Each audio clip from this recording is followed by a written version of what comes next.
Hello and welcome to my tour of this abandoned farmhouse in Phoenixville, Pennsylvania.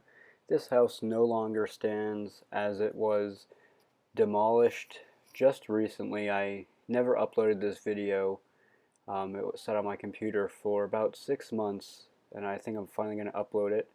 The reason why I haven't been uploading videos recently is I'm actually trying to buy an abandoned house of my own, and I've been very busy with getting a patent sold so that I can use that money to buy one of these houses in cash, because mortgage companies are very reluctant to give mortgages on abandoned properties.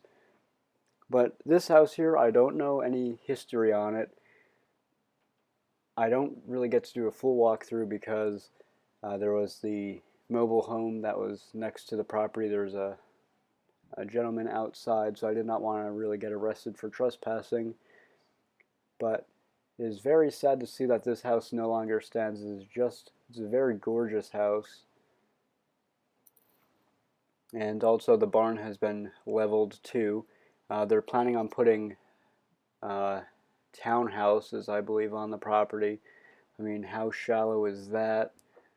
But anyway, the exterior of the barn, the color of the wood is fantastic with the green of the trees. This is a very good picture spot. I got some good pictures of this barn.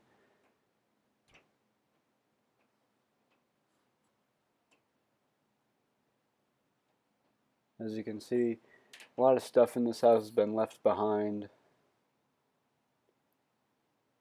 and it appears like they restored some old cars. Of course, there's a graffiti on the walls. I think this house is probably abandoned around 2002, I would say. Got some vintage newsprint on the wall there. And the address on this house is 1045 1045 Mower Road in Phoenixville. If anyone has any history on the house, I'd love to hear it. It's very sad to see the stone architecture. They really don't build houses like this anymore.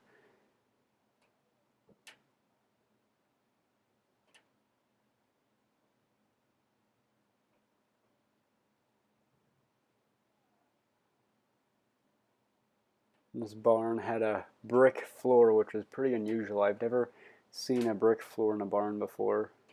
There has to be some out there that already have them, but and the carports in there, it smelled a lot like oil in here. I assume vandals go in there and just dump the quarts of oil out on the floor. Goes straight into the ground, so it's really just destroying the environment. There's that manufactured home. And I got covered in ticks after doing this. It's so bad.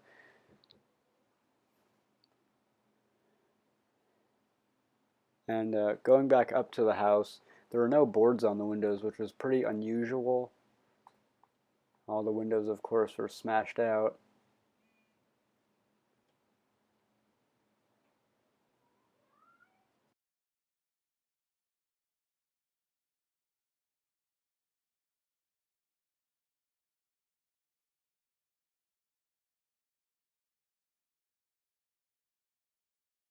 And there was tons of baby furniture in this house. I should have looked at the zoning on the property. If it's zoned commercial, it could have been a nursery, but I think a family lived here. And of course, foreclosures or whatever reason they had to move, they left basically everything behind.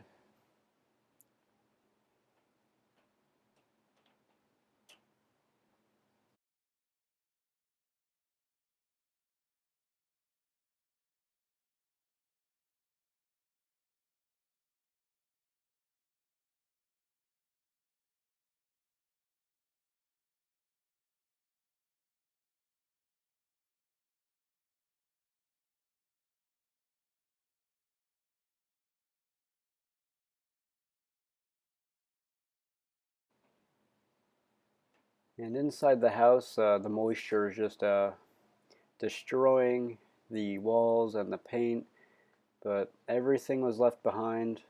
The cabinets destroyed, stove was stolen, so was the refrigerator. Um, I don't think I show it on camera, but the floors were bowing inwards. As you can see, the ceiling was collapsed there. Um, I guess just from the weight of the moisture and the water, the floors begin to bow inwards, and then the joists separate from the stone walls, and then the floors cave in. But there's all the baby furniture. Is pretty creepy in this house. It just had an eerie feeling. And if anyone could tell me why some old farmhouses have two front doors in the center, but they lead to the same like room, I've always wondered why there's like the typical style of 5 windows on top, 4 on the bottom with a door in the middle, and then there's 4 windows on top with 2 windows on each side of 2 doors. I know, I think that they're both federal style houses. I just don't know why one would have just 2 separate front doors. Maybe it's for if you wanted to section the house off for an in-law.